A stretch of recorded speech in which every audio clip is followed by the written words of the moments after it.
Morristown, New Jersey was a central site in the Revolutionary War and served as the winter headquarters for General Washington twice.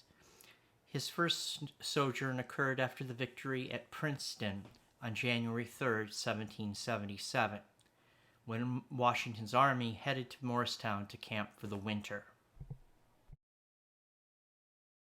Washington arrived at Morristown on January 6th.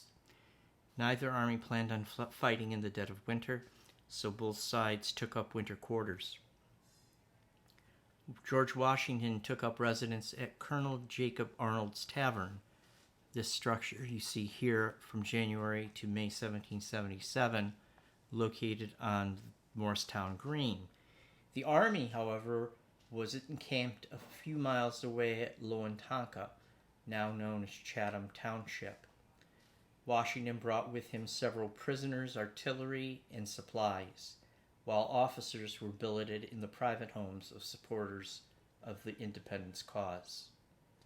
The young Colonel Arnold was a light horse cavalry captain in the Morris County Militia. The building survived until 1918, when a fire damaged the historic site. Today, a Charles Schwab brokerage sits on that site. A 1903 pamphlet discussing the history of the Arnold Tavern described it in Washington's day. It was an imposing structure, 3 stories in height, divided by a wide hall running through the center, with a front and back parlor on the south side and barroom, dining room, and kitchen on the other. A broad and winding stairway gave an easy ascent to the second floor. Washington slept on the second story in the front room, over the bar room. The room adjoining and back of it was used as his dressing room. Shortly after Washington's army arrived in Lowentanka, an outbreak of smallpox descended on the camp.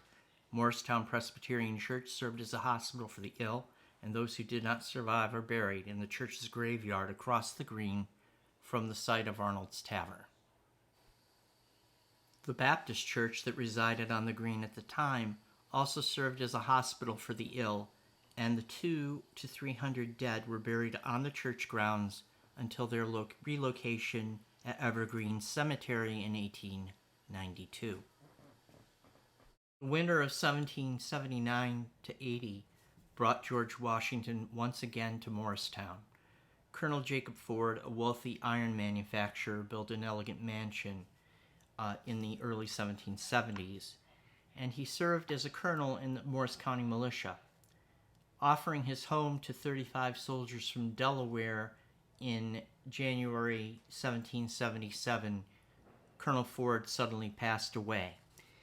His widow, Theodosia Ford, offered General Washington, Martha Washington, his aides and servants to use the home as the headquarters for the winter.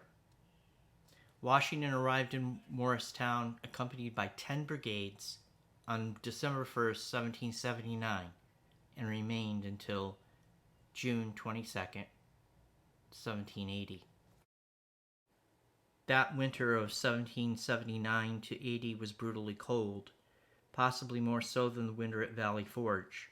The soldiers had little food, little clothing, and ice on the roads made it impossible to resupply.